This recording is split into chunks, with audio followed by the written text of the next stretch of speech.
എപ്പോഴെങ്കിലും ഈ വിളക്ക് കൊളുത്തുമ്പോൾ നിങ്ങളുടെ കൈകൾ പൊള്ളിയിട്ടുണ്ടോ?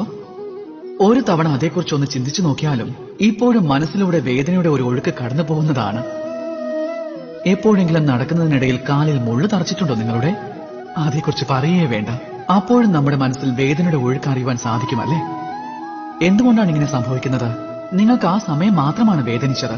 പക്ഷെ ഇപ്പോഴും അത് ഓർക്കുമ്പോൾ ആ വേദന നിങ്ങളുടെ മനസ്സിലൂടെ കടന്നു പോകുന്നു. അത് ഓർമ്മയിൽ നിലനിൽക്കുന്നു അല്ലേ? എന്തുകൊണ്ടാണ് അങ്ങനെ സംഭവിക്കുന്നത്?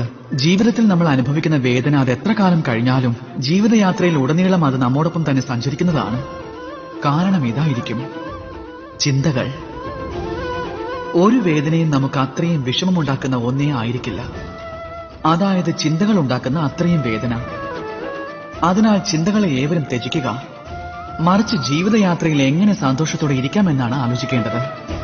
എന്നിട്ട് കഴിഞ്ഞതിനെക്കുറിച്ചും ഭാവിയെക്കുറിച്ചുമുള്ള ചിന്തകൾ വെടിയുക. അതേക്കുറിച്ച് ചിന്തിക്കുന്നതേ ഒഴിവാക്കുക.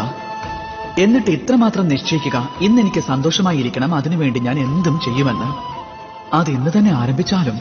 എന്നിട്ട് നോക്കൂ, നിങ്ങളുടെ നാളെയും വരുന്ന ദിവസങ്ങളും ആഴ്ചകളും പിന്നെ എല്ലാ മാസങ്ങളും കഴിഞ്ഞു പോകുന്ന ഓരോ വർഷവും അങ്ങനെ ജീവിതകാലം മുഴുവനും നിങ്ങൾക്ക് ഏവർക്കും ഉറപ്പായും സന്തോഷം മാത്രമായിരിക്കും ലഭിക്കുക.